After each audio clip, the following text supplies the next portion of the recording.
Hi hello నేనైతే ఉసిరికాయ పచ్చడి పెడుతున్నాను. ఉసిరికాయలు శుభ్రంగా కడుక్కున్నాను. కేజీ అయితే తీసుకొచ్చేసాను. అంటే కేజీ పచ్చడి ఆర్డర్ వచ్చిందనమాట. అందుకోసమని కేజీ అయితే తీసుకొచ్చాను. వాటిని శుభ్రంగా కడిగి ఆయిల్లో గోల్డ్ కలర్ వచ్చేలాగా వేయించాలి. మంట తక్కువ పెట్టాలండి, ఎక్కువ పెట్టకూడదు. హై ఫ్లేమ్లో పెడితే కాయ మాడుతుంది తప్ప లోపల ఉడకదు.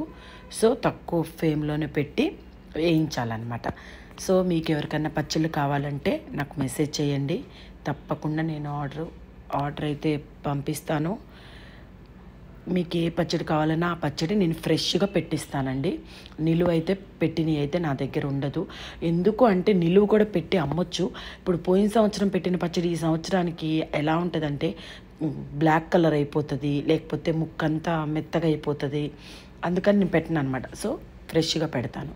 ఓకే, ఇప్పుడు ప్రాసెస్ అయితే చూపిస్తారండి. నేను కేజీ అయితే తీసుకున్నాను ఉసిరికాయలు. కేజీకి నేను ఒక గ్లాస్ కొలత పెట్టుకున్నాను అనమాట. కరెక్ట్గా ఆ గ్లాస్కి ఉప్పు, ఆ గ్లాస్కి కారం. మనం ఏ గ్లాస్ అయితే పెట్టుకుంటామో ఆ గ్లాస్ అనమాట. నేనైతే కొలత ప్రకారం అయితే కేజీకి పావు కేజీ వేస్తాను. సో మనకు కొలత తీసుకున్నాం కాబట్టి నువ్వు కొంచెం ఎక్కువ కారం ఎక్కువ ఉప్పు వేసుకుంటే గుజ్జు అనేది ముక్కతో పాటు కొంచెం ఎక్కువ వస్తుంది అనమాట. సో అందుకోసమని నేనైతే ఒక గ్లాస్ కారం, ఒక గ్లాస్ ఉప్పు. తర్వాత మీకు నేను ఆల్రెడీ చెప్పాను, మెంతులు ఎర్రగా వేయించేసి ఆవాలు రెండు కలిపి మిక్సీ పట్టేశానమాట. నేను ఇది పచ్చళ్ళలోకి వాడతాను. సో అదైతే ఒక 3 స్పూన్స్ అయితే వేస్తున్నాను. కొంచెం పసుపు. ఓకేనా, ఈ పిండి ఇవన్నీ వేసిన తర్వాత కొంచెం ఎల్లిపాయలు కూడా వేసేసి, నేను ఇంకొకటి ఏంటంటే నేను ఉసిరికాయ కాయలుగా పెడుతున్నాను అనమాట. కాయని చితపట్టలేదు. కొంతమంది ఏంటంటే కాయలు ముక్కలుగా చిదిపి ఇస్తే బాగుంటుంది అంటారు. కొంతమంది కాయలుగా ఉంచమంటారనమాట. సో ఎవరికి ఎలా ఇష్టమైతే అలా చేసి పెడతాను. సో నేనైతే ఇది కాయలుగానే ఉంచుతున్నాను అనమాట పచ్చడి. సో మొత్తం అయితే కలిపేశాను. నేను ఏదైతే ఆయిల్ కాగపెట్టానో, ఉసిరికాయలు వేయించాను కదండి ఇందాక, సో ఆ ఆయిలే పోసేసి మొత్తం మిక్సీ చేశానమాట. సో ఎంతవరకు పడుతుంది అనేది చూసుకుంటూ ఆయిల్ పోయాలి.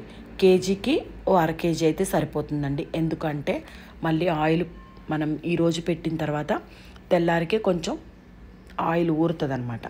సో కేజీ ఉసిరికాయలకి 6 నిమ్మకాయలు అయితే తీసుకోవాలి. నేనేం చేశానంటే దబ్బకాయలు ఉంటాయి తెలుసు కదా, పెద్ద నిమ్మకాయలు, అదైతే ఒక నిమ్మకాయ పిండాను అనమాట. సరిపోతుంది మనకు 6 నిమ్మకాయలు. చిన్నవి అయితే, పెద్దదైతే ఒకటే కాయ. అది చాలా గట్టిగా ఉందండి. జ్యూస్ అయితే బాగా వస్తుందిలే, కానీ పిండడానికైతే చేతులు పోతున్నాయి. సో ఒక దబ్బకాయ అయితే పిండాను అనమాట పులుపు కోసం. చింతపండు కూడా వేసుకోవచ్చు. చింతపండు వేసుకుంటే ఏంటంటే కొంచెం బ్లాక్ వస్తుంది పచ్చడి. సో నిమ్మకాయ అయితే మనకి ఫ్రెష్గా కలర్ఫుల్గా కనిపిస్తుంది అనమాట. చూడండి ఎలా ఉందో ఇప్పుడు నా పికిల్. ఉసిరికాయ పికిల్ అయితే రెడీ అయిపోయింది. ఇది ఈరోజు పెట్టాను. సో ఒకరోజు ఉంచేసి తెల్లారైతే నేను పంపించేస్తాను అనమాట పార్సెల్. నా పచ్చడి ఎలా ఉంది కామెంట్ చేయండి. Bye bye.